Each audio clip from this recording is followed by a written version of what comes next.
We have breaking news for you in our world lead. A senior Ukrainian official tells CNN that today's phone call between President Biden and Ukrainian President Volodymyr Zelensky, quote, did not go well. I'm not sure I could characterize how heated it got, but there was definitely a disagreement about the sort of level of risk that the country is facing when it comes to a Russian invasion. On the one hand, you've got President Biden. This is according to an official who briefed me on the conversation that was had on the telephone call this evening. On the one hand, President Biden saying the threat is imminent. I mean, we've heard this before. The Ukrainians pushing back on that, saying that the threat, according to their intelligence analysts, is a bit more ambiguous than that, and it's possible that there won't be an invasion, whereas President Biden apparently telling his Ukrainian counterpart that an invasion was virtually certain later on in February when the ground becomes more frozen in this country. He went on to say that he warned the Ukrainian leader that the capital, Kiev, this city here, could be sacked. And that's the word he apparently used, according to this Ukrainian official, sacked by Russian forces, who he said may attempt to occupy it. There was also some quite bad news delivered, although expected news, I think, delivered by the US president to the Ukrainian side. President Biden, according to this official who briefed me on the conversation, saying that he told the Ukrainian leader that Ukraine would not be getting significantly more military help, that there would be no US troops sent to Ukraine to defend it. We already knew that, of course, but it was reiterated again on this phone call. Also, no sophisticated weapons, further sophisticated weapons delivered to Ukraine from the United States. There would be no progress on NATO, and there would be no sanctions imposed on Russia preemptively. That would only happen once Russia invades. Let me just get this line out, quite impactful, if you forgive me. President Biden telling his counterpart that Ukraine should prepare for impact. So quite a stark warning there from the US leader. All right, Matthew Chance reporting live for us in Kiev.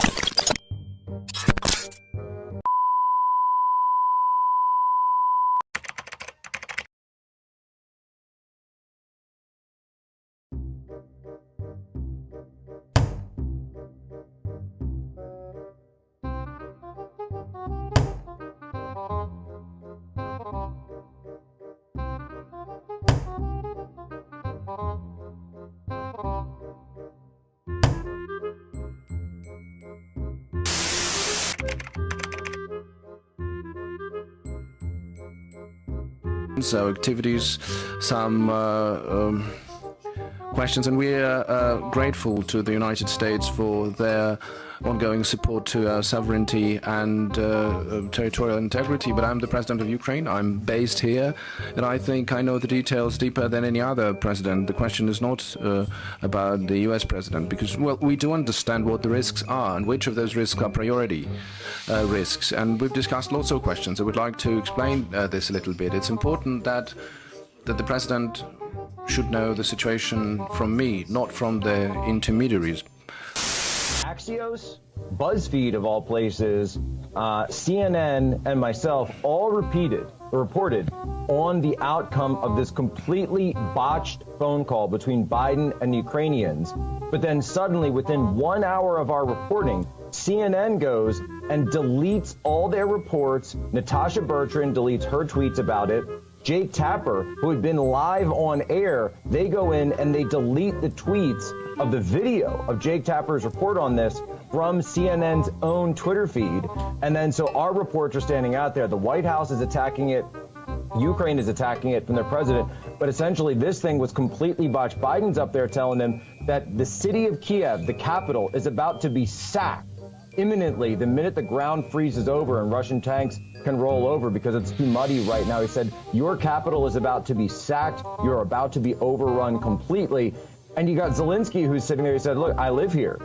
Zelensky actually told him at one point that he needs to calm down. It has constantly spent the call correcting him, telling him, look, that's not what's going on. That's not what we're seeing. We've had troops here before. There's always been troops on the border. You guys are exacerbating this situation. Why are the Americans telling us stuff when we live here? We've been here for 500 years. I mean, Kiev has been since 900 AD. locked in tension with Moscow. So why are you, the Americans, from thousands and thousands of miles away, trying to tell us what's going on and trying to exacerbate this situation? Meanwhile, Zelensky is telling Biden that, yeah, you know, we actually have these talks that are going on in Paris with the Germans, with the French, with the Russians. And you don't even seem to know that we already agreed on a ceasefire, that we're already working on these negotiations. Biden's been completely shut out. And what is the line? We all know the line. Not in the room, not in the deal.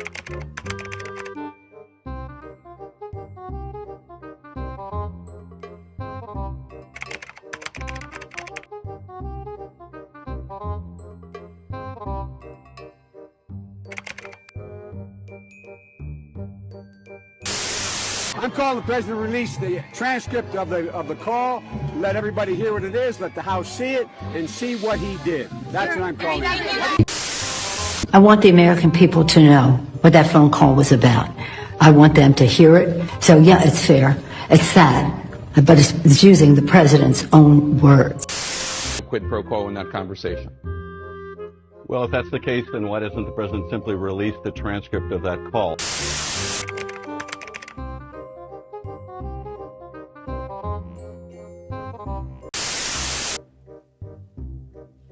Zelensky begins by ingratiating himself, and he tries to enlist the support of the president. He expresses his interest in meeting with the president and says his country wants to acquire more weapons from us to defend itself. And what is the president's response? Well, it reads like a classic organized crime shakedown. Shorn of its rambling character and in not so many words, this is the essence of what the president communicates. We've been very good to your country, very good. No other country has done as much as we have. But you know what?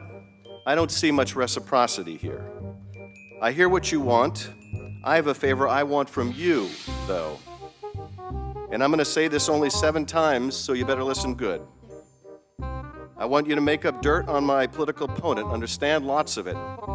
On this and on that, I'm going to put you in touch with people, and not just any people. I'm going to put you in touch with Attorney General of the United States, my Attorney General, Bill Barr.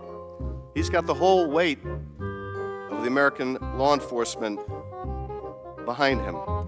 And I'm going to put you in touch with Rudy. You're going to love him, trust me. You know what I'm asking, and so I'm only going to say this a few more times, in a few more ways. And by the way, don't call me again. I'll call you when you've done what I asked.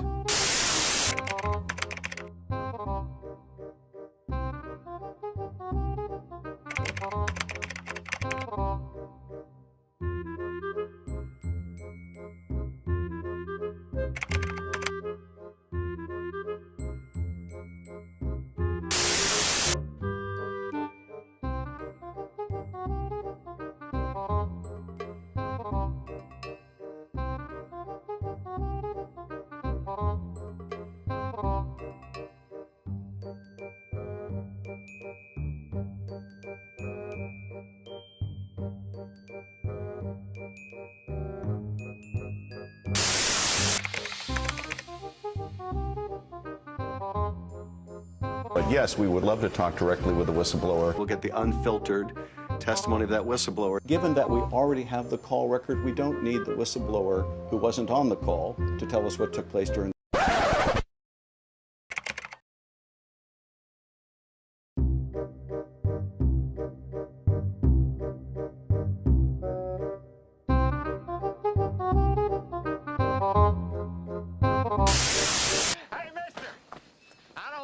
telling tales out of school, but there's a fella in there who'll pay you $10 if you sing into his can.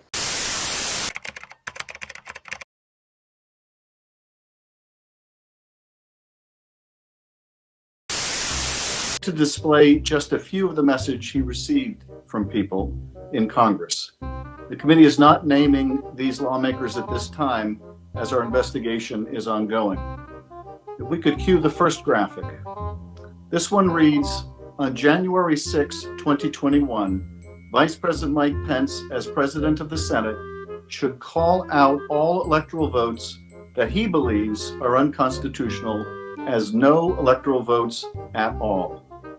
You can see why this is so critical to ask Mr. Meadows about a lawmaker suggesting that the former vice president simply throw out votes that he unilaterally deems unconstitutional in order to overturn a presidential election and subvert the will of the American people.